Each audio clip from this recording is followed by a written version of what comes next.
बिस्मिल्लाहिर्रहमानिर्रहीम। अस्सलामुअलैकुम वीवर्स, आप देख रहे हैं सिरात मुस्तकीम सऊदी न्यूज़ चैनल। सऊदी अरब में मौजूद बहुत सारे गैर मुल्की भाइयों की जानिब से ये सवालात पूछे गए कि क्या सऊदी अरब में कुछ ऐसे कवानीन आने जा रहे हैं कि अप्रैल के महीने ख़ास तौर पर 13 अप्रैल कुछ लोग बात कर रहे हैं, कुछ 20 अप्रैल की बात कर रहे हैं और कुछ इसी तरह से अप्रैल की आखिरी तारीखों की बात कर रहे हैं कि विज़िट वीज़े पर आए हुए तमाम गैर मुल्की अफराद को, जिन्होंने अपनी फैमिली के मेम्बरान को विज़िट वीज़े पर, चाहे वो सिंगल एंट्री वीज़ा हो या मल्टीपल एंट्री वीज़ा, इस पर बुलाया है, इन्हें सऊदी अरब से लाजमी वापस भेजा जाएगा।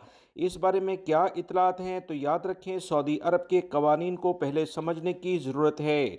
सऊदी अरब में सऊदी हुकूमत हर साल हज से पहले विज़िट वीज़े से मुतल्लिका कुछ पाबंदियाँ लगाती है ताकि वो गैर मुल्की अफराद जो विज़िट वीज़े पर यहाँ बैठ कर हज से मुतल्लिका कुछ प्लानिंग कर रहे होते हैं कि वो चोरी छुपे हज कर लेंगे, इन्हें रोका जाए। इसमें सिंगल एंट्री या मल्टीपल एंट्री वीज़े दोनों ही शामिल होते हैं, जिस बारे में मैं पहले भी आप तमाम भाइयों को इतला देता आया हूँ। याद रखें सऊदी अरब में जब आप विज़िट वीज़े पर आते हैं तो जब उसे एक्सटेंड करने का टाइम 1 माह से कम हो जाएगा और हज के दिन शुरू होने के करीब होंगे तो लाजमी तौर पर उसे तजदीद नहीं किया जाएगा, तो आप अपने मुल्कों में लाजमी वापस अपनी फैमिली के मेम्बरान को भेजेंगे। फ़िलहाल अप्रैल के लिहाज से जो इतलात अभी सोशल मीडिया के ज़रिए मुख्तलिफ लोग सवालात के ज़रिए पूछ रहे हैं या शेयर की जा रही हैं, उसमें कोई सदाकत नहीं है।